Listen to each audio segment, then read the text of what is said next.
ইসলাম ধর্মে এতিম অর্থাৎ যাদের বাবা মা নেই তাদের প্রতি সবাইকে সহানুভূতিশীল আচরণ করার কথা বলা হয়েছে। এতিমদের খাওয়ানো এবং ভালো ব্যবহার করা ব্যক্তিদের আলাদাভাবে মর্যাদা দেওয়ার ব্যাপারেও বলা হয়েছে।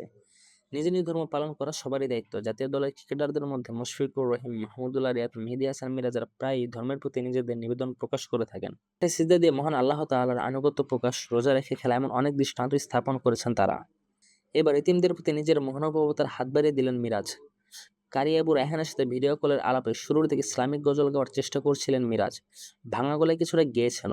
পরে থেকে মাদ্রাসায় থাকা 15-200 এতিমের সাথে একবেলা খাওয়ার আমন্ত্রণ জানানো হয়েছিল। জবাবে মিরাজ বলেছেন, আমিই খাওয়াবো ইনশাল্লাহ, দেশে ফিরে ইনশাল্লাহ। আফগানিস্তানের বিপক্ষে ওয়ানডে সিরিজ থেকে ছিটকে গেছেন ইনজুরির কারণে শান্ত। ওয়েস্ট ইন্ডিজের বিপক্ষে টেস্ট সিরিজেও তার খেলা হচ্ছে না বলে জানিয়েছেন বিসিবির প্রধান চিকিৎসক দেবাশিস চৌধুরী। তিনি বলেন, শারজাতে এমআরআই করানো হয় শান্তর। দলের ফিজিওর রিপোর্ট ও স্ক্যান রিপোর্ট আমরা পেয়েছি। সেখানে নিশ্চিত করা হয়েছে তার বাককুচকিতে গ্রেড 2 স্ট্রেন। কিছু সময়ের বিশ্রাম ও পুনর্বাসন প্রয়োজন তার। আফগানিস্তানের বিপক্ষে তৃতীয় ওয়ানডে থেকে ছিটকে গেছেন তিনি।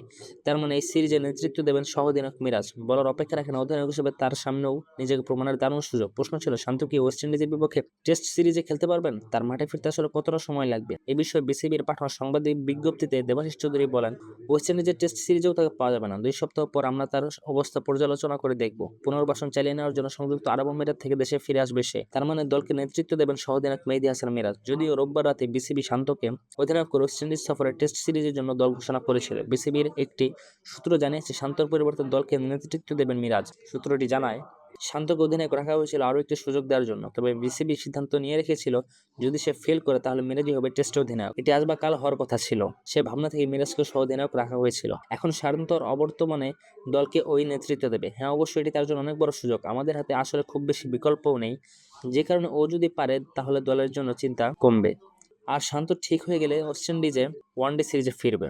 আফগানিস্তানের বিপক্ষে শেষ ওয়ানডের আগে শান্ত নিজের ইনজুরি নিয়ে বলেছিলেন, এখনো ভালো অনুভব করছে, তবে কিছুটা সমস্যা রয়ে গেছে। শেষ পর্যন্ত বড় হয়ে দেখা গেল ইনজুরি। ওয়েস্ট ইন্ডিজ সফরে টেস্ট সব ঠিক থাকলে নিজের 50তম টেস্টে দেশের হয়ে টেস্ট অধিনায়কত্বেও অভিষেক হবে 27 বছর বয়সী ক্রিকেটারের। আফগানিস্তান সিরিজে আঙুলে চোট পেয়ে গেছেন মুশফিকুর রহিম।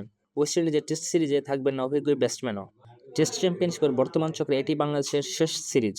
এখন পর্যন্ত খেলা 10 ম্যাচে 3 জয়ে 27.50% পয়েন্ট নিয়ে 9 দলের মধ্যে 8 নম্বরে বাংলাদেশ আর 18.52% পয়েন্ট নিয়ে তলানিতে ক্যারিবিয়ানরা। এন্টিগার্স আর ভিভ রিচার্ডস স্টেডিয়ামে আগামী 22শে নভেম্বর শুরু হবে প্রথম টেস্ট।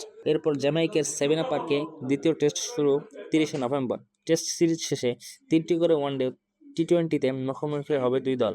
ওয়ানডে সিরিজের সব ম্যাচ সেন্ট কিটসে আর সেন্ট ভিনসেন্টে হবে 20 ওভারের সিরিজ।